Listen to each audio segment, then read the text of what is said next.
Hello friends, this is Akanksha Singh. Welcome you on YouTube channel way to JRF.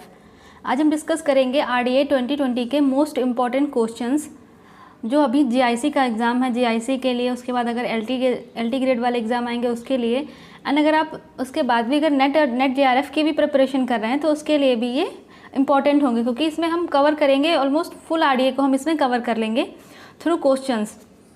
और कौन से data में क्या चेंज हुआ है, इसके पहले हमने इसका एक डिटेल में पूरा एक वीडियो पढ़ा था कि कौन सी न्यूट्रिएंट रिक्वायरमेंट चेंज हुई है, कितना चेंज हुआ है, क्यों चेंज हुआ है। तो उन सारे फैक्ट्स के साथ जो हमने इसका एक पहले वीडियो हम डिस्कस कर चुके हैं, इसका लिंक आपको ऊपर आई बटन में मिल जाएगा। तो अगर आप डिटेल में वीडियो भी देखना चाहते हैं तो वो वीडियो आप जरूर देखिएगा, उसमें सारे फैक्ट्स के बारे में हमने अलग अलग डिस्कस किया हुआ है।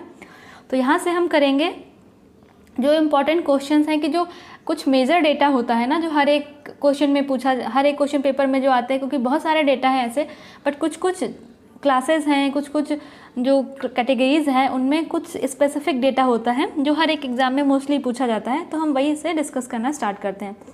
तो सबसे पहले अगर वीडियो आपको अच्छी लगे तो लाइक एंड शेयर ज़रूर कर दीजिएगा, और अगर अभी तक आपने चैनल सब्सक्राइब नहीं किया है तो चैनल को भी सब्सक्राइब जरूर कर लीजिएगा। अब हम स्टार्ट करेंगे डिटेल में आरडीए 2020 पढ़ेंगे कि आरडीए 2020 में क्या चेंज हुआ है और क्या क्या है। तो सबसे पहले तो हम इसमें कुछ टर्म्स यूज हुए हैं तो इनका फुल फॉर्म देख लेंगे क्या है। तो RDA means recommended dietary allowances, फिर EER is estimated energy requirement, फिर है ICMR Indian council of medical research, NIN national institute of nutrition. तो ये कुछ टर्म्स हैं जो यूज़ किए गए हैं आरडीए में, तो इनका भी फुल फॉर्म भी आपको ज़रूर पता होना चाहिए। तो ये है इनका फुल फॉर्म।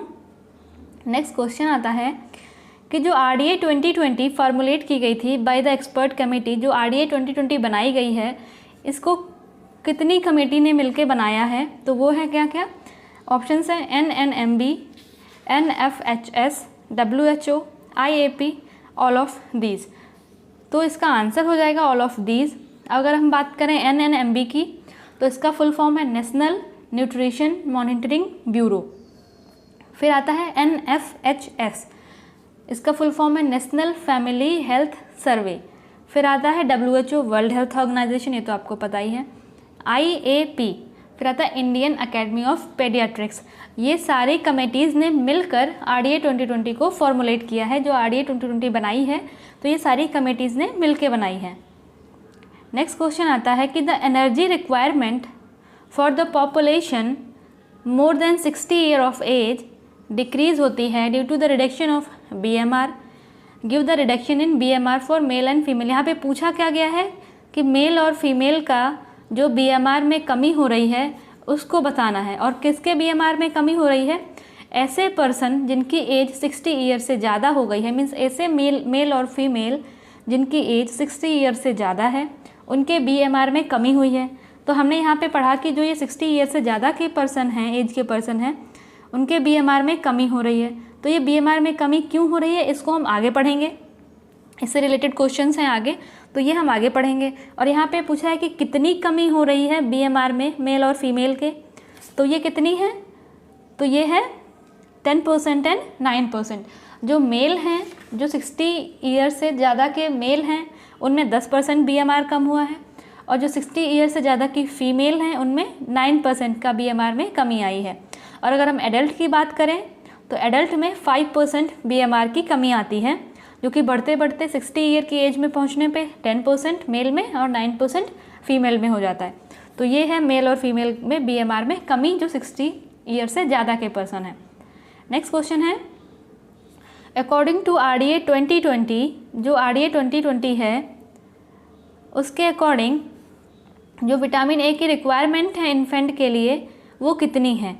तो आरडीए 2020 के अकॉर्डिंग जो विटामिन ए की रिक्वायरमेंट है फॉर इन्फेंट, तो इन्फेंट के लिए जो विटामिन ए की रिक्वायरमेंट है वो कितनी है? वो है 350 माइक्रोग्राम पर डे। तो ये कितनी है? ये इन्फेंट में कितने आ जाएंगे? 0 मंथ से 12 मंथ तक के जितने भी बच्चे हैं सब आ जाएंगे। और 0 से 12 मंथ तक के जितने भी बच्चे हैं, 0 से 6 ईयर्स, हम 0 to 6 मंथ ले लें या 6 से 12 मंथ ले लें, इनमें विटामिन ए की जो रिक्वायरमेंट है वो कांस्टेंट है, इसलिए मैंने यहाँ पे दिया है इन्फेंट।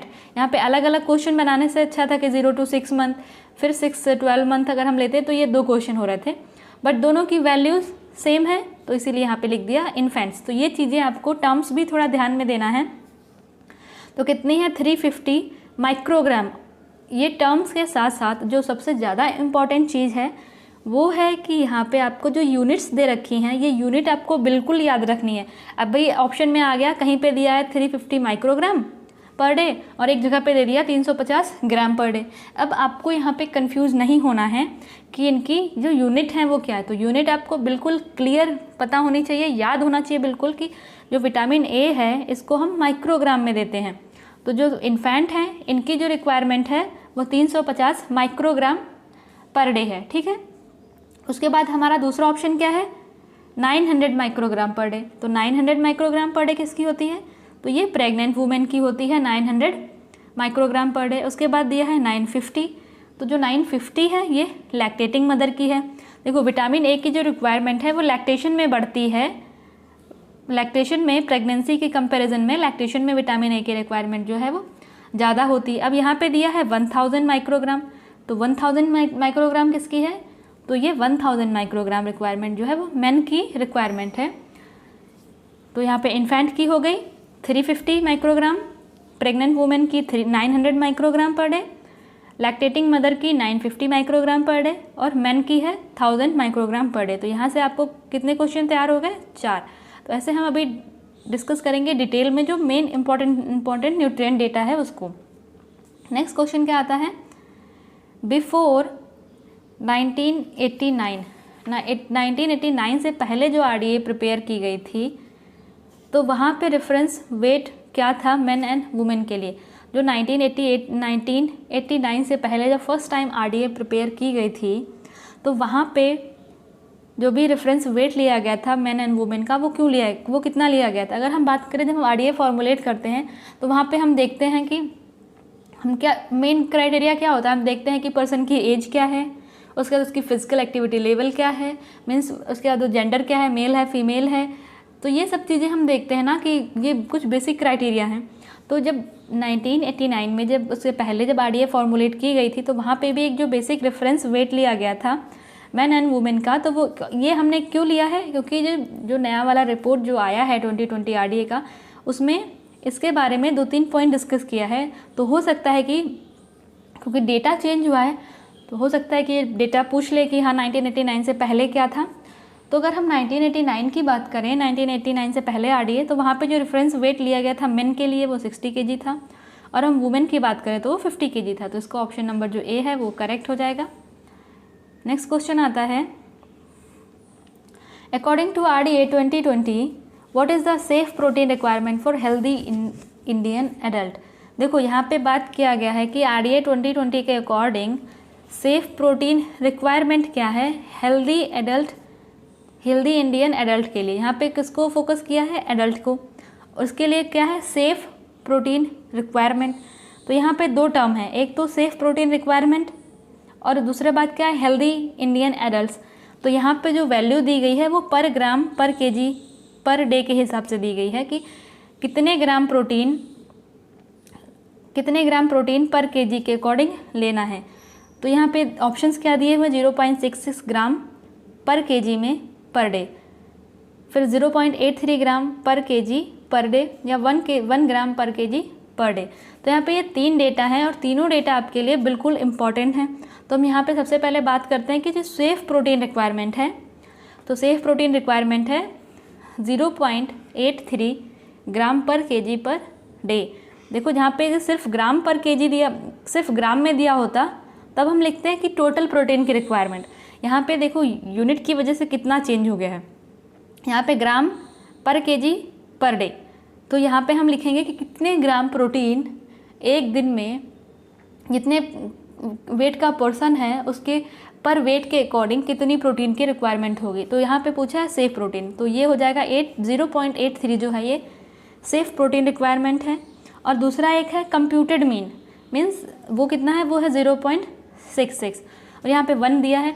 तो जो आरडीए 2010 वाली थी उसमें 1 ग्राम प्रोटीन पर केजी ऑफ बॉडी वेट के हिसाब से दी गई थी। अगर 50 kg का पर्सन है तो उसकी प्रोटीन रिक्वायरमेंट कितनी हो गई 50। ये अगर कोई 60 kg का पर्सन है, उसकी प्रोटीन रिक्वायरमेंट कितनी हो गई 60। ये तो था RDA 2010 के अकॉर्डिंग। और अगर हम बात करें RDA 2020 की, तो उसमें सेफ प्रोटीन, देखो प्रोटीन का अमाउंट यहाँ पे कम हुआ है, जो कि 1 ग्राम से आ गया है 0.83। जब अगर कोई पर्सन है, ठीक है, उसका वेट है 65 kg, उसके लिए अगर हम सेफ प्रोटीन रिक्वायरमेंट निकालेंगे, हमको पर्सन का वेट पता है, सिर्फ ये एडल्ट के लिए ये जो फॉर्मूला है, ये जो ट्रिक है, ये सिर्फ एडल्ट के लिए रिक्वायर्ड है, मीन्स एडल्ट पे ही अप्लाई होगी। तो कोई एडल्ट पर्सन है जिसका वेट है 65 kg, हमको वेट पता है बट हमें प्रोटीन की वैल्यू नहीं पता है, तो हम उसके वेट, अगर उसका वेट है 65 kg, तो हम वेट में मल्टीप्लाई कर देंगे 0.83। तब जब हम 0.83 इसमें मल्टीप्लाई कर देंगे तो जो भी रिजल्ट आएगा वो आ जाएगा उसका प्रोटीन रिक्वायरमेंट। ये है एक प्रॉपर सेफ प्रोटीन रिक्वायरमेंट की अगर इतनी प्रोटीन पर्सन ले रहा है तो उसको अगर इन फ्यूचर कोई बीमारी हो गई या कोई डिजीज़ आ गया तो वहाँ से उसको जो प्रोटीन के फंक्शन है वो इम्पेयर नहीं होंगे, प्रोटीन अपना प्रॉपरली फंक्शन करेगी। और जो मिनिमम रिक्वायरमेंट है वो है 0.66, मीन्स 0.66 ग्राम पर केजी पर डे, इतनी तो मिनिमम रिक्वायरमेंट है, इतना तो मिलना ही चाहिए। और उसके बाद हम सेफ़ की बात करेंगे तो सेफ़ में 0.83 आ जाएगा, तो ये हो जाएगा ऑप्शन बी वाला करेक्ट। नेक्स्ट क्वेश्चन आता है, in RDA 2020 what is the reference weight for man and women. RDA 2020 में रेफरेंस वेट क्या है मैन एंड वुमेन के लिए, तो वो हो जाएगा 65 एंड 55 kg। नेक्स्ट क्वेश्चन आता है, what is the minimum intake of carbohydrate should be ensured for the age 1 year and above. कोई है जिसकी एज 1 ईयर से ज़्यादा, 1 ईयर है या 1 ईयर से ज़्यादा है, तो उनके लिए मिनिमम इनटेक ऑफ कार्बोहाइड्रेट कितना होना चाहिए। ऑप्शंस क्या हैं, 150 to 300 gram, 200 to 400 gram, 100 to 300 ग्राम या 150 to 250 ग्राम। यहाँ पे हमें एज भी दिया गया है, क्या है 1 ईयर होनी चाहिए एज या फिर उससे ज़्यादा, तो उसके लिए जो प्रोटीन की रिक्वायरमेंट होगी वो 100 से 300 ग्राम, मीन्स 100 से कम नहीं होनी चाहिए और 300 से ज़्यादा नहीं होनी चाहिए। और वो क्यों होता है, ये क्यों है, अगर 100 से कम हो गई तब कार्बोहाइड्रेट जो है अगर 100 ग्राम से कम जा रहा है तो कार्बोहाइड्रेट का काम क्या होता है, एनर्जी रिलीज़ करना। अब जब बॉडी को कार्बोहाइड्रेट नहीं मिल रही है तो कार्बोहाइड्रेट के स्पेयरिंग के लिए किसको यूज़ करने लगती है बॉडी, प्रोटीन को। जब कार्बोहाइड्रेट से एनर्जी नहीं मिलेगी तब बॉडी जो है प्रोटीन को ब्रेक डाउन करेगी, और प्रोटीन का नेचर कैसा होता है, एसिडिक। जब प्रोटीन ब्रेक डाउन होगी तो बॉडी में एसिड्स रिलीज होंगे। अब जब ज़्यादा प्रोटीन ब्रेक डाउन होने लगेगी तो टिश्यू तक प्रोटीन पहुँचेगी नहीं, क्योंकि प्रोटीन का मेन काम होता है टिश्यू के लिए। अब प्रोटीन टिश्यू के लिए नहीं पहुँच रही है, इसका यूज़ हो रहा है एनर्जी के लिए। जब एनर्जी के लिए यूज़ हो रहा है, प्रोटीन ब्रेक डाउन हो रहा है एसिड में, तो हमारी बॉडी में एसिड का लेवल ज़्यादा हो जाएगा, जिसको हम बोलते हैं एसिडोसिस या फिर कीटोन बॉडीज़ फॉर्म होने लगेंगी। और ये कीटोन बॉडीज़ जो हैं अगर ज़्यादा फॉर्म हो गई बॉडी में तो इनकी वजह से कोमा में जा सकता है पर्सन, या डेथ भी हो सकती है। इसीलिए जो भी डायबिटिक पर्सन होता है उसमें देखो कार्बोहाइड्रेट बिल्कुल रिस्ट्रिक्ट नहीं करते हैं कि उसको कार्बोहाइड्रेट देना बिल्कुल बंद कर दिया, ऐसा नहीं करते, क्योंकि अगर ऐसा किया तो प्रोटीन जो है वो एज आ एनर्जी यूज़ होने लगेगी, जिससे बॉडी में कीटोन बॉडीज़ फॉर्म होंगी, एसिडोसिस होगा और पर्सन की डेथ भी हो सकती है। इसीलिए 100 से 300 ग्राम ये मिनिमम रिक्वायरमेंट इतना है ही, इतना कार्बोहाइड्रेट 100 से मीन्स कम नहीं होना चाहिए, 300 से ज़्यादा नहीं होना चाहिए। नेक्स्ट क्वेश्चन आता है, in RDA 2020 what is the reference age for man and women. Reference age क्या है मैन एंड वुमेन के लिए, अगर हम RDA 2020 की बात कर रहे हैं तो ये है 19 से 39 ईयर्स, मीन्स 19 से 39 ईयर की जो एज है इसको सबसे ज़्यादा प्रोडक्टिव एज माना गया है। और इसी एज को बेस मानकर RDA में जो भी न्यूट्रिएंट रिक्वायरमेंट है इस 19 से 39 ईयर की जो एज है, जो एज गैप है, इसको अपना बेसिक मान के इसके अकॉर्डिंग सारा डेटा तैयार किया गया है। और यहाँ पे एक वैल्यू और है 20 से 39, तो ये जो RDA 2010 थी उसमें जो रेफरेंस एज थी वो 20 से 39 ईयर तक थी। अब RDA 2020 में एक 1 ईयर कम करके 19 से 39 ईयर एज कर दिया है, तो ये इसका करेक्ट आंसर। अगर 2010 का पूछता है तो 20 से 39 ईयर, बट 10 का पूछेगा नहीं क्योंकि हमारे पास करेंट डेटा 2020 की RDA अवेलेबल है, तो ये हो जाएगा 19 से 39 ईयर। नेक्स्ट क्वेश्चन आता है, for post menopausal women what is the recommendation of calcium. Means जो पोस्ट मेनोपॉजल वुमेन है जिनको मेंस्ट्रुएशन साइकिल स्टॉप हो गया है उसके बाद कैल्शियम का रिकमेंडेशन कितना है उनके लिए कैल्शियम की रिक्वायरमेंट कितनी है। तो उनके लिए जो कैल्शियम की रिक्वायरमेंट है वो 1200 मिलीग्राम पर डे। तो आपको यूनिट बिल्कुल याद रखनी है। जो पोस्ट मेनोपॉजल वुमेन हैं उनके लिए जो कैल्शियम की रिक्वायरमेंट दी है वो है 1200 मिलीग्राम पर डे। तो ठीक है, ये हो गया पोस्ट मेनोपॉजल वुमेन के लिए। और अगर हम बाकी जो और भी वैल्यूज़ दी हैं अगर उनकी बात करें तो ये जो 1000 मिलीग्राम पर डे दिया हुआ है तो ये नॉर्मल जो भी मेन एंड वुमेन हैं जो सेडेंट्री मॉडरेट हैवी और sedentary moderate heavy main and women जो हैं, जो इनको हम रेफरेंस मेन एंड वुमेन मानते हैं, उनके लिए 1000 मिलीग्राम पर डे है। उसके बाद दूसरा डेटा दिया हुआ है 800। तो 800 किसके हैं? तो 800 मिलीग्राम है, ये किसी का भी रिक्वायरमेंट नहीं है।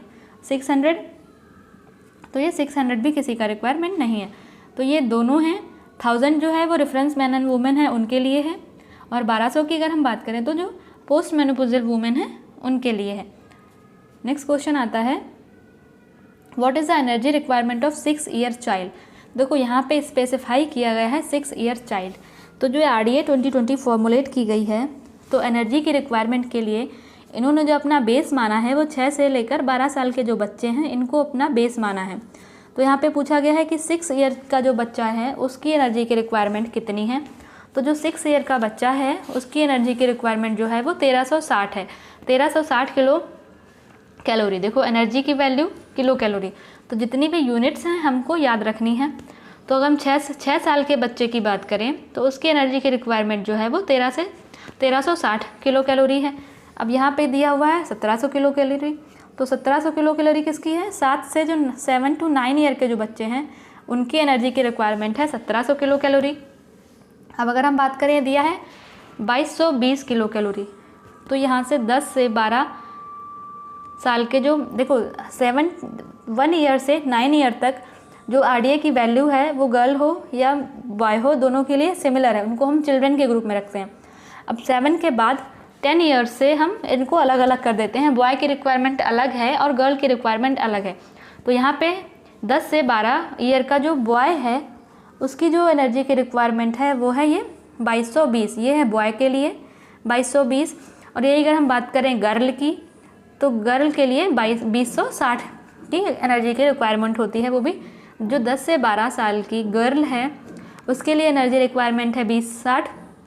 यही 10 से 12 ईयर का जो बॉय है उसके लिए एनर्जी रिक्वायरमेंट है 2220। और 7 से 9 साल का जो बच्चा है उसके जो एनर्जी रिक्वायरमेंट है वो 1700 किलो कैलोरी है। और यही अगर जो 6 साल का बच्चा है उसकी एनर्जी की रिक्वायरमेंट है 1360। और इसमें जो 6 से 12 है इन्होंने इसको बेस ईयर माना है एनर्जी के कैलकुलेशन के लिए। तो जब इन्होंने एनर्जी की कैलकुलेशन के लिए इन्होंने 2 मेथड यूज़ किए थे, एक डबली लेबल्ड वाटर मेथड, दूसरा हार्ट रेट मॉनिटरिंग मेथड। तो हार्ट रेट मॉनिटरिंग मेथड में इन्होंने देखा कि जब बच्चा किसी एक्टिव प्ले में या हैवी एक्टिविटी वर्क कर रहा है तो उसका हार्ट रेट या जो रिस्पायरेशन रेट है वो बढ़ जा रहा है और वहाँ से एनर्जी का जो रिक्वायरमेंट है कितना हो रहा है। और जो डबली वाटर लेवल वाला लिया था उसमें इन्होंने कैल्शियम जो भी इन्हें फूड प्रोडक्ट था उसके जो कैलोरी कंबशन का मेथड अप्लाई करके यहाँ से इन्होंने एनर्जी की रिक्वायरमेंट निकाली। तो जो एनर्जी का जो बहुत ज़्यादा चेंजमेंट नहीं हुआ है वैल्यूज़ में। तो ये हो गया हमारा करेक्ट आंसर 6 ईयर के बच्चे के लिए 1360 किलो कैलोरी। बाकी वैल्यूज़ भी आप याद कर लीजिएगा। नेक्स्ट क्वेश्चन आता है, in RDA 2020 how many times the calcium value proposed by earlier expert group. जो एक्सपर्ट ग्रुप है इसमें यहाँ से कैल्शियम की वैल्यूज़ के बारे में बात की है कि 2010 वाली RDA थी उसके कंपेयर में जो 2020 वाली RDA है उसमें कैल्शियम का कितना अमाउंट बढ़ा के दिया है। तो कैल्शियम का कितना अमाउंट बढ़ा है? तो ये बढ़ा है 1.5 टाइम्स, मतलब 1.5 गुना कैल्शियम की रिक्वायरमेंट बढ़ा दी है। इसीलिए जो हमने अभी पीछे पढ़ा कि जो पोस्ट मेनोपॉजल वुमेन है उनके लिए कैल्शियम की रिक्वायरमेंट है 1200। जो नॉर्मल मैन एंड वुमेन की हमने अगर कैल्शियम की रिक्वायरमेंट पढ़ी थी तो वो कितनी थी? तो थी वो 1000 मिलीग्राम पर डे। नेक्स्ट क्वेश्चन आता है, व्हाट इज़ PAL। ये PAL क्या है? तो PAL है फिजिकल एक्टिविटी लेवल। ठीक है, ये PAL इसके बारे में भी डिस्कस किया है। और इसको कब डिस्कस किया है? जब इन्होंने डिस्कस किया था कि जो 60 ईयर से एज के ज़्यादा के पर्सन हैं उनमें जो BMR है वो वैल्यू जो है वो कम हो रही है। तो इसका रिलेशन डायरेक्टली जो PAL फिजिकल एक्टिविटी लेवल इसका रिलेशन है BMR के कम होने से। अब वो कैसे है, देखो एडल्ट एज में या जो बच्चे होते हैं ये फिज़िकली ज़्यादा एक्टिव होते हैं, इसीलिए इनका जो BMR रेट है वो ज़्यादा होता है। जैसे जैसे एज बढ़ती जाती है, अगर हम ओल्ड एज की बात करें, मीन्स जो 60 ईयर से ऊपर के हैं, उनकी फ़िज़िकल एक्टिविटी लेवल कम हो जाती है। जब फिज़िकल एक्टिविटी लेवल कम हो रहा है तो एनर्जी का रिक्वायरमेंट कम होगा, और फिज़िकल एक्टिविटी लेवल कम हो रहा है तो BMR भी कम होगा। तो फिज़िकल एक्टिविटी लेवल जो है एंड जो BMR है, बेसल मेटाबॉलिक रेट, ये सभी रिलेटेड हैं एनर्जी से। जैसे जैसे एक्टिविटी लेवल कम होगा, BMR भी कम होगा, तो एनर्जी की रिक्वायरमेंट भी कम हो जाएगी। तो यही रीज़न है कि जो 60 ईयर से ऊपर के पर्सन हैं, इनमें एनर्जी की रिक्वायरमेंट जो है वो कम हुई है, तो इनका BMR जो है वो कम हुआ है, ये मेन रीज़न है। नेक्स्ट क्वेश्चन आता है, what is the energy requirement of moderate women.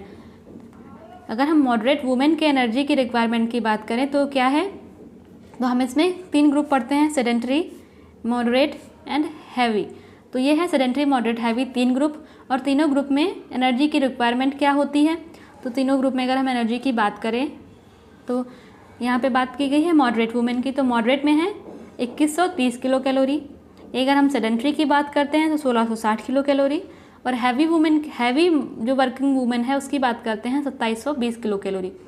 अगर अभी जैसे आपको याद करने के लिए, अगर आपको ऐसा डेटा नहीं याद हो रहा है तो आपको क्या करना है, जैसे कोई फैमिली है उसमें 4 मेंबर हैं, वो 4 मेंबर के लिए राशन लेके आते हैं, तो राशन तो इकट्ठे लेके आते हैं ना, तो राशन थोड़ा, तो हम बोलेंगे कि कोई फैमिली है कितने भी 4 मेंबर की, तो उन्होंने 2720 रुपये का राशन लिया। तो 2720 रुपये का राशन लिया, और उसमें से इन्होंने 2720 रुपये का राशन लेके एक बार में 320 रुपये के राशन को 2130 रुपये का जो राशन है उसका खाना बना लिया, और उससे कितने प्लेट खाना बना, 1660 प्लेट खाना बना। तो यहाँ से आप याद कर सकते हो कि 2720 रुपये का राशन लिया उससे, और उसमें से 2130 रुपये का जो राशन था उसका खाना बना लिया, और वो 2130 रुपये का जो राशन था उसको जब खाना बनाया तब 1660 प्लेट खाना बना। तो आप जो हाईएस्ट वैल्यू है मीन्स वो हायर के लिए है, जो उससे कम है वो मॉडरेट के लिए है, जो उससे कम है वो सेडेंटरी के लिए है। लाइक 2720 रुपये का राशन लिया, उसमें से 2130 रुपये का खाना बना लिया,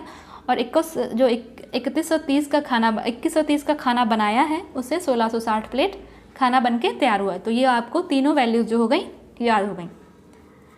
नेक्स्ट क्वेश्चन आता है, in RDA 2020 what is the iron requirement of pregnant women. जो RDA 2020 है इसमें आयरन की रिक्वायरमेंट क्या है प्रेग्नेंट वुमेन के लिए।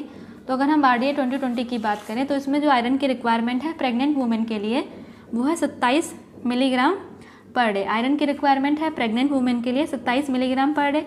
अब यहाँ पे और भी डेटा दिए हुए हैं, वो क्या है, ये 29 दिया हुआ है, तो ये किसके लिए है, तो ये है नॉर्मल, सेडेंटरी, मॉडरेट। जो नॉर्मल वुमेन है, जो नॉर्मल रेफरेंस वुमेन को हमने लिया था, उसके लिए आयरन की रिक्वायरमेंट है 29 मिलीग्राम पर डे। उसके बाद 23 दिया हुआ है। अगर हम 23 की बात करें तो वो क्या है, तो ये है लैक्टेटिंग मदर के लिए। अगर हम यहाँ पे हमें 3 वैल्यूज़ याद हो गई। अगर हम प्रेग्नेंट वुमेन की बात करें तो उनके लिए जो रिक्वायरमेंट है वो 27 मिलीग्राम पर डे है। नॉर्मल वुमेन की रिक्वायरमेंट 29 मिलीग्राम पर डे है, और लैक्टेटिंग मदर में 23 मिलीग्राम पर डे है। यहाँ पे ये 29 मिलीग्राम पर डे क्यों है, क्योंकि जब नॉर्मल वुमेन है उसको 29 मिलीग्राम पर डे रिक्वायरमेंट है आयरन की, क्योंकि जब नॉर्मल वुमेन है उसमें मेंस्ट्रुएशन साइकिल्स होते हैं जहाँ से उनका आयरन का लॉस होता है, इसीलिए यहाँ पे आयरन की जो रिक्वायरमेंट है वो हाई है। प्रेगनेंसी में 27 मिलीग्राम पर डे, और प्रेगनेंसी में जब 27 मिलीग्राम पर डे आयरन ले रही है तो वहाँ से प्रेगनेंसी के टाइम वुमेन में आयरन स्टोर्स जो है वो इंक्रीज़ करने लगते हैं, इसीलिए लैक्टेशन में जो है आयरन की रिक्वायरमेंट थोड़ी सी कम रहती है। तो ये है इसका करेक्ट आंसर। प्रेग्नेंट वुमेन के लिए जो आयरन की रिक्वायरमेंट है वो है 27 मिलीग्राम पर डे।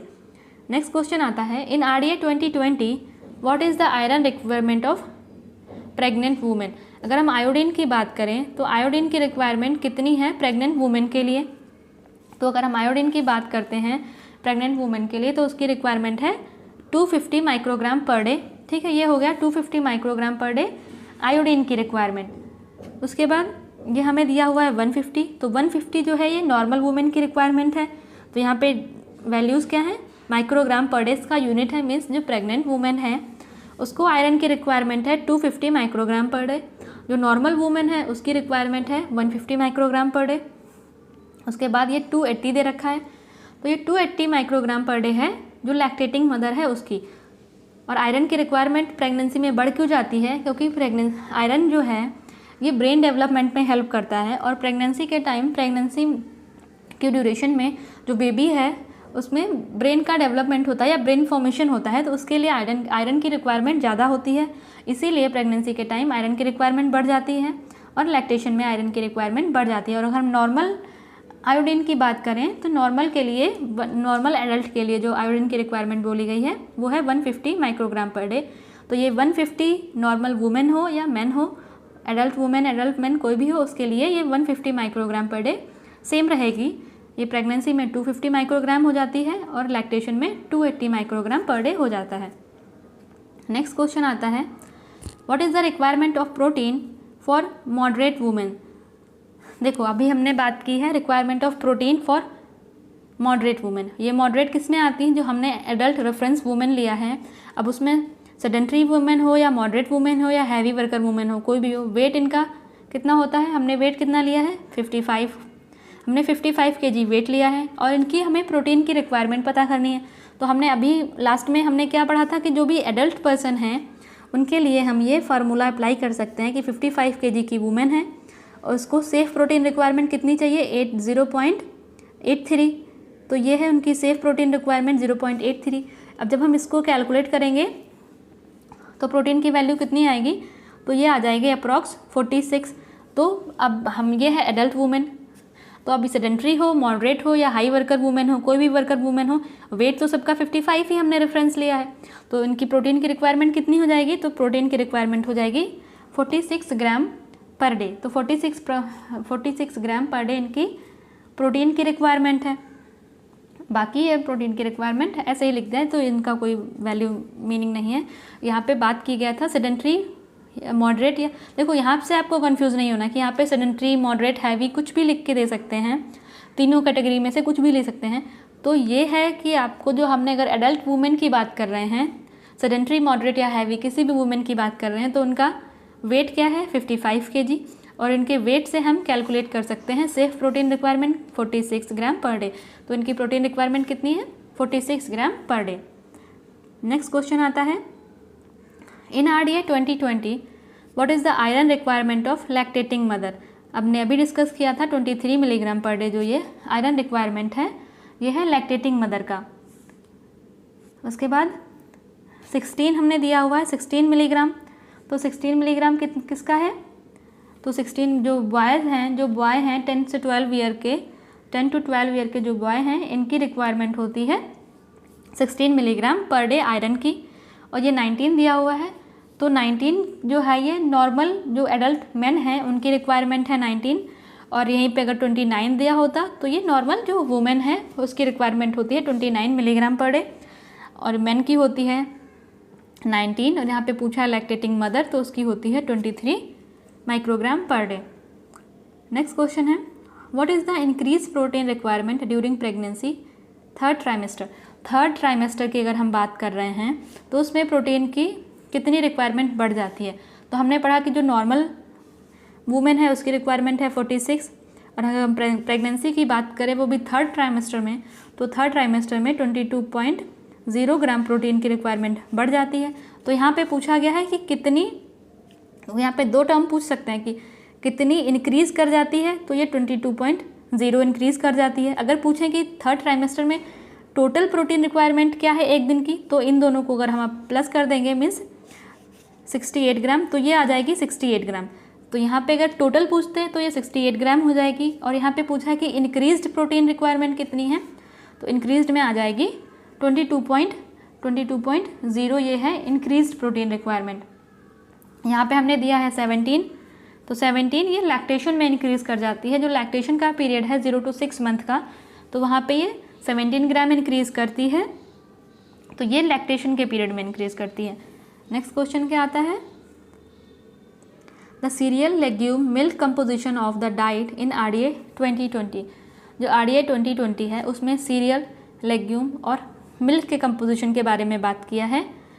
तो जो RDA 2020 में जो कंपोजिशन है वो है 3:1:2.5।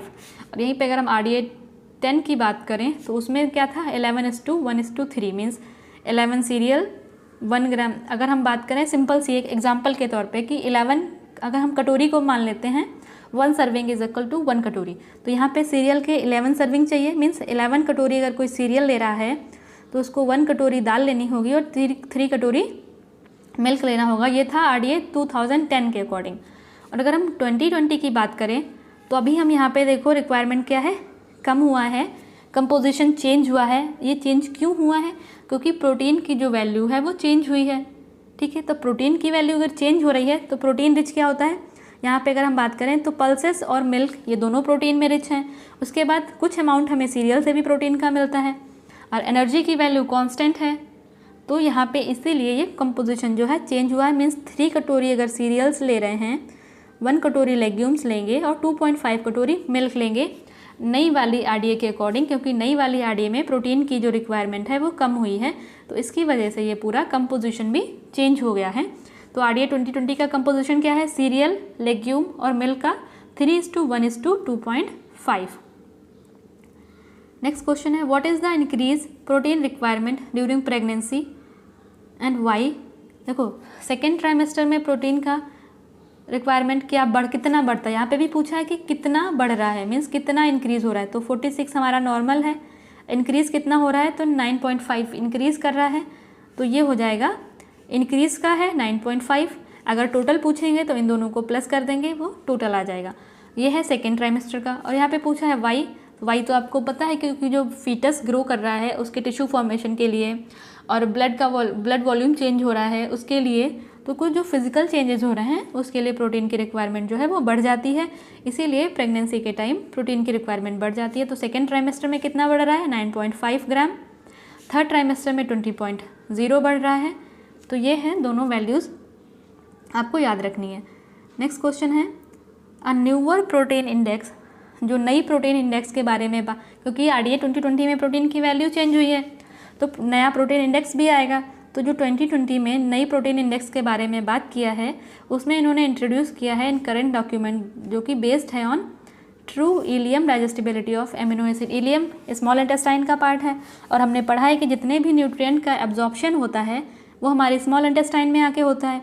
तो इन्होंने यहीं पे फोकस करके दिया है कि जो स्मॉल इंटेस्टाइन इलियम में जो डाइजेस्टिबिलिटी है प्रोटीन की डाइजेस्टिबिलिटी किस में होती है, जब प्रोटीन एमिनो एसिड में ब्रेक करता है तभी तो हमारी बॉडी में एब्जॉर्ब होता है।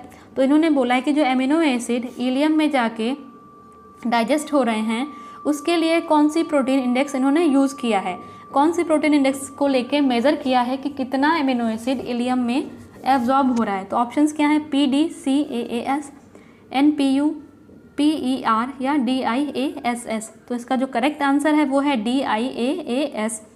तो ये है करेक्ट। हम इन चारों को आगे देखते हैं कि इनमें ये नया जो प्रोटीन इंडेक्स है वो कौन से बेसिस पे यूज किया है और इन तीनों के बारे में भी RDA में डिस्कस किया है। तो ये आपको ज़रूरी है एटलीस्ट इनके फुल फॉर्म आपको पता होने चाहिए और इनके मेन पॉइंट्स क्या हैं ये पता होने चाहिए। तो हम इन चारों को आगे डिस्कस करते हैं ये हैं क्या। तो अब हम यहाँ से स्टार्ट करते हैं इनके फुल फॉर्म्स क्या क्या हैं और इनके मेन पॉइंट्स क्या हैं। तो अगर हम यहाँ पे बात करते हैं PDCAAS, तो PDCAAS का फुल फॉर्म क्या है, protein digestibility corrected amino acid score.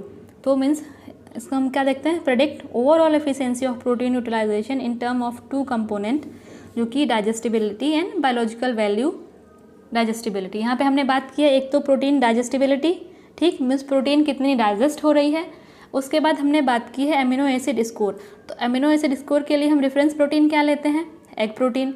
Egg protein में जितने भी हमारे एमिनो एसिड्स हैं वो सारे प्रेजेंट होते हैं, इसीलिए जो एग प्रोटीन होती है इसकी बायोलॉजिकल वैल्यू हाई होती है। और हम प्रोटीन की डाइजेस्टिबिलिटी है कैसे मेज़र करते हैं, वो प्रोटीन की जो बायोअवेलेबिलिटी है या उसकी जो बायोलॉजिकल वैल्यू है उसके बेसिस पे हम प्रोटीन की डाइजेस्टिबिलिटी को मेज़र करते हैं। तो PDCAAS में यही बताया गया है कि जो भी प्रोटीन पर्सन ले रहा है वो उसकी कितनी डाइजेस्ट हो रही है, और जो डाइजेस्ट हो रही है प्रोटीन कि और जो ये प्रोटीन जो डाइजेस्ट हो रही है उसकी बायोलॉजिकल वैल्यू क्या है। तो मीन्स ऐसी प्रोटीन पे इन्होंने फोकस किया है कि ऐसी प्रोटीन को लो। ऐसी प्रोटीन मीन्स क्लास 1 की प्रोटीन, जो एनिमल सोर्स से जो प्रोटीन आती है, एनिमल सोर्स की अगर प्रोटीन लेंगे तो उसकी डाइजेस्टिबिलिटी भी अच्छी होगी और उसका बायोलॉजिकल वैल्यू भी अच्छी होगी। तो ये PDCAAS में ये बताया है कि ऐसी प्रोटीन लेना है जिसकी डाइजेस्टिबिलिटी भी अच्छी हो और उसकी बायोलॉजिकल वैल्यू भी अच्छी हो। इसके बाद अगर हम बात करते हैं NPU का फुल फॉर्म क्या है? नेट प्रोटीन यूटिलाइजेशन, मीन्स कितनी प्रोटीन हम यूटिलाइज कर रहे हैं। अब यूटिलाइज की अगर हम बात करें मीन्स कितनी प्रोटीन हम जो है वो उपयोग कर रहे हैं। तो NPU मतलब retain protein upon intake of protein into 100, means अगर कोई हमने अगर कोई प्लांट सोर्स की प्रोटीन ली है तो हमने इनटेक किया कितना, 10 ग्राम प्रोटीन इनटेक किया और रिटेन कितना हो रहा है, 6 ग्राम प्रोटीन रिटेन हो रहा है इंटू 100। ठीक है, तो ये जो इसका इक्वल, जो भी इसका इक्वल वैल्यू आएगा, ठीक है, उसको हम बोलेंगे नेट प्रोटीन यूटिलाइजेशन। मीन्स हमने 10 ग्राम प्लांट प्रोटीन कंज्यूम किया जो कि 6 ग्राम हमारी बॉडी में रिटेन हो रहा है, इसका हम परसेंटेज निकाल लेंगे इंटू 100। तो यहाँ से आएगा कि कितना प्रोटीन जो हमने उपयोग किया है और कितना वेस्ट हो गया है। ठीक है, तो यहाँ से निकलता है नेट प्रोटीन यूटिलाइजेशन। नेक्स्ट में क्या है? PER, protein efficiency ratio. इसमें कितना प्रोटीन हमारे लिए एफिशिएंट है। लाइक हमने अगर इसमें बताना है कि डिफाइंस द वेट गेन पर gram of protein intake. Like अगर 1 ग्राम एनिमल सोर्स की प्रोटीन इनटेक किया है और 1 ग्राम प्रोटीन से 1 ग्राम जो है वेट इंक्रीज कर रहा है, तो ये हो जाता है कि एफिशिएंसी रेशियो, प्रोटीन कितनी इफिशिएंट है। यही अगर हम प्लांट प्रोटीन से 3 ग्राम प्रोटीन ले रहे हैं और उससे 1 ग्राम वेट इंक्रीज कर रहा है, तो यहाँ पे प्रोटीन की इफिशियंसी कम है। और यही अगर हम एनिमल की बात करें तो हम 1 ग्राम प्रोटीन ले रहे हैं और 1 ग्राम वेट बढ़ रहा है, तो यहाँ पे प्रोटीन की इफिशियंसी रेशियो जो है वो ज़्यादा है। तो ये है हमारा प्रोटीन एफिशिएंसी, मीन्स ऐसी प्रोटीन कंज्यूम करो जो ज़्यादा एफिशिएंट हो। उसके बाद ये है DIAAS, जो कि इम्पॉर्टेंट है, जिसको ये DIAAS प्रोटीन वाली जो इंडेक्स है, इसको यूज करके नया प्रोटीन जो वैल्यू फॉर्मुलेट किया गया है, तो उसके लिए digestible indispensable amino acid score, यहाँ पे digestible indispensable amino acid score के बारे में बात किया है। तो यहाँ पे बात क्या किया गया है? Digestibility value protein of both high and low quality protein. अभी तक हमने डिस्कस किया था कि वो एमिनो एसिड स्कोर की बात कर रहे हैं तो हाई बायोलॉजिकल वैल्यू, तो वहाँ पे एनिमल प्रोटीन आ गया। फिर हम यहाँ पे बात कर रहे हैं कि प्रोटीन कितनी एफिशिएंसी है, प्रोटीन हमारी बॉडी में कितनी रिटेन हो रही है। यहाँ पे हम अलग अलग क्लास की प्रोटीन की बात कर रहे थे, बट यहाँ पे हाई और लो, मीन्स हाई हो गया तो एनिमल प्रोटीन का हो गया, लो मीन्स प्लांट प्रोटीन। तो यहाँ पे दोनों क्लास के प्रोटीन की बात कर रहे हैं और इसमें दोनों क्लास की प्रोटीन को इन्वॉल्व किया है और उसको लेके जो डाइजेस्टिबिलिटी स्कोर जो वैल्यू आ रही है उसके अकॉर्डिंग इन्होंने प्रोटीन का जो रिक्वायरमेंट है वो बताया है। तो इसमें बताया गया है कि जो digestibility indispensable amino acid score, जो अगर हम जो भी प्रोटीन ले रहे हैं वो एनिमल सोर्स से हो या प्लांट सोर्स से हो, दोनों का डाइजेस्टिबिलिटी रेशियो क्या है और इनकी जो एसिड वैल्यू है वो हाई एसिड वैल्यू है, मीन्स हाई बायोलॉजिकल वैल्यू है या लो बायोलॉजिकल वैल्यू है, इसके अकॉर्डिंग इनको दोनों को मिला के जो फाइनल वैल्यू निकाली है वो दिया है RDA 2020 में प्रोटीन की रिक्वायरमेंट की वैल्यू। तो ये है DIAAS। नेक्स्ट क्वेश्चन आता है protein requirement is more in second trimester और इन थर्ड ट्राइमेस्टर।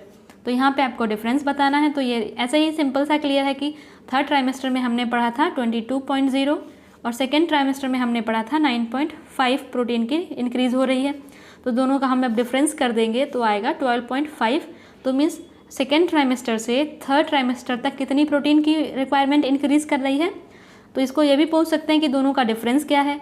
ये भी पूछ सकते हैं कि थर्ड ट्राइमेस्टर में जो है वो सेकेंड ट्राइमेस्टर से कितनी ज़्यादा प्रोटीन है, तो वो 12.5 ग्राम। मीन्स आपको इसके लिए पता होना चाहिए कि सेकेंड ट्राइमेस्टर में प्रोटीन की रिक्वायरमेंट कितनी बढ़ी, थर्ड ट्राइमेस्टर में प्रोटीन की रिक्वायरमेंट कितनी बढ़ी और दोनों का डिफरेंस क्या है। तो इनका डिफरेंस क्या है 12.5 ग्राम पर डे।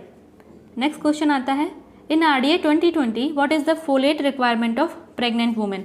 यहाँ पे फोलेट का रिक्वायरमेंट के बारे में बात की है, तो मीन्स ये कुछ तो इम्पॉर्टेंट होगा ना इसका, क्योंकि वो भी बात की कब है, प्रेगनेंसी में, क्योंकि प्रेगनेंसी में ब्लड वॉल्यूम चेंज होता है। अब ब्लड वॉल्यूम चेंज होता है तो वहाँ पे आयरन हो गया, ठीक है, आयरन, उसके बाद फोलेट और प्रोटीन, ये कुछ टर्म हैं, कुछ न्यूट्रिएंट्स हैं जो इम्पॉर्टेंट रोल प्ले करते हैं। और अगर फोलेट की भी डिफिशियंसी हो गई तो एनीमिया के कॉजेज़ हो सकते हैं। और फोलेट की अगर डिफिशियंसी हुई तो जो बेबी है, जो फीटस डेवलप कर रहा है, उसमें कौन सी डिजीज़ होने के चांसेस बढ़ जाते हैं। तो ये डिज़ीज़ अगर आपने प्रेगनेंसी को डिटेल में पढ़ा होगा तो इसके बारे में आपको पता होगा। तो इस डिज़ीज़ का नाम आपको कमेंट सेक्शन में देना है कि अगर फोलेट की डेफिशिएंसी होती है प्रेगनेंसी के टाइम, तो चाइल्ड में क्या डिजीज़ होने क्या डिफॉर्मिटी होने के चांसेस होते हैं ज़्यादा। तो RDA 2020 में फोलेट की रिक्वायरमेंट क्या है प्रेग्नेंट वुमेन के लिए। तो जो प्रेग्नेंट वुमेन है उसके लिए फोलेट की रिक्वायरमेंट 570 माइक्रोग्राम पर डे। और ये फोलेट मिलता कहाँ से? ये मिलता है ग्रीन लीफी वेजिटेबल्स से।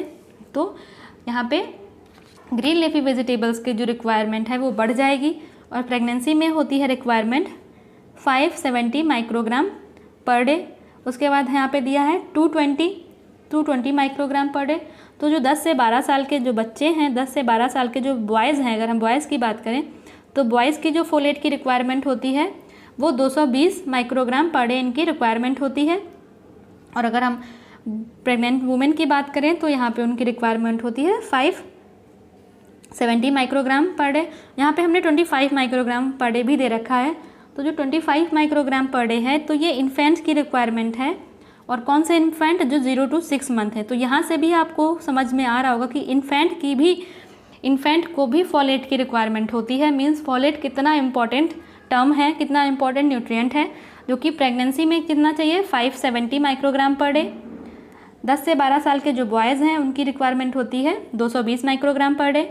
और जो इन्फेंट हैं 0 to 6 मंथ के लिए उनकी रिक्वायरमेंट है 25 माइक्रोग्राम पर डे। तो ये थी फोलेट की रिक्वायरमेंट। और फोलेट की डेफिशिएंसी से कौन सी डिफॉर्मिटी या कौन सी डिजीज़ हो जाती है न्यूबॉर्न बेबी के लिए। अगर जो प्रेग्नेंट वुमेन है अगर उसको प्रॉपर फोलेट रिक्वायरमेंट नहीं फुलफ़िल हो रही है तो जो न्यूबॉर्न बेबी है उसमें क्या डिफॉर्मिटी या क्या डिजीज़ होने के चांसेस होते हैं। तो वो डिजीज़ का नाम आपको कमेंट सेक्शन में देना है। तो नेक्स्ट क्वेश्चन क्या है? According to RDA 2020 what is the vitamin D requirement of infant की विटामिन डी की रिक्वायरमेंट क्या है? अगर हम बात करते हैं विटामिन डी के रिक्वायरमेंट की, वो भी इन्फेंट के लिए, तो यहाँ पे भी टर्म क्या यूज़ हुआ है? इन्फेंट। मीन्स 0 to 6, 6 to 12 दोनों जो कैटेगरी हैं दोनों को मिला के हमने यूज़ किया है टर्म इन्फेंट। तो उनकी रिक्वायरमेंट कितनी है? तो इनकी रिक्वायरमेंट है 400 इंटरनेशनल यूनिट। यहाँ पे देखो international unit per day, 400 international unit per day. बाकी एक वैल्यू दी हुई है 600। तो ये 600 इन्फेंट्स को छोड़ के बाकी जितने भी कैटेगरीज़ हैं सबकी रिक्वायरमेंट 600 इंटरनेशनल यूनिट ही है। तो 800 किसी की रिक्वायरमेंट नहीं है। अगर इन्फेंट की बात करें तो वो है 400 इंटरनेशनल यूनिट पर डे। बाकी जितनी भी कैटेगरीज बची उसमें है 600 इंटरनेशनल यूनिट पर डे। तो फोलेट की डेफिशिएंसी से कौन सी डिजीज़ हो जाती है न्यूबॉर्न बेबी में, उसके वो डिज़ीज़ का नाम आपको कमेंट सेक्शन में देना है। एंड वीडियो अगर आपको अच्छी लगी हो तो लाइक एंड शेयर ज़रूर करिएगा। ये सारे आंसर्स भी यहाँ पे दे के रखे हैं क्योंकि 1 वाले क्वेश्चन में हमने फुल फॉर्म के बारे में बात किया तो यहाँ पे उसका कोई आंसर नहीं है। बाकी सारे आंसर्स भी आपको यहाँ पे दिए हैं। एंड इसका जो PDF है ये आपको टेलीग्राम चैनल पे मिल जाएगा। इसके लिए टेलीग्राम चैनल का लिंक जो है वो डिस्क्रिप्शन बॉक्स में दिया है, वहाँ से आप टेलीग्राम चैनल ज्वाइन कर लीजिए। इसका PDF आपको वहीं पे मिल जाएगा। एंड अगर वीडियो आपको अच्छी लगी हो तो लाइक एंड शेयर ज़रूर कर दीजिएगा। आप वीडियो को लाइक एंड शेयर करते हैं तो थोड़ा सा मोटिवेशन मिलता है। तो अगर अभी तक आपने चैनल सब्सक्राइब नहीं किया है तो चैनल को भी सब्सक्राइब ज़रूर कर लीजिएगा। मिलते हैं नेक्स्ट वीडियो में, तब तक के लिए wish you all the very best, good luck, bye bye.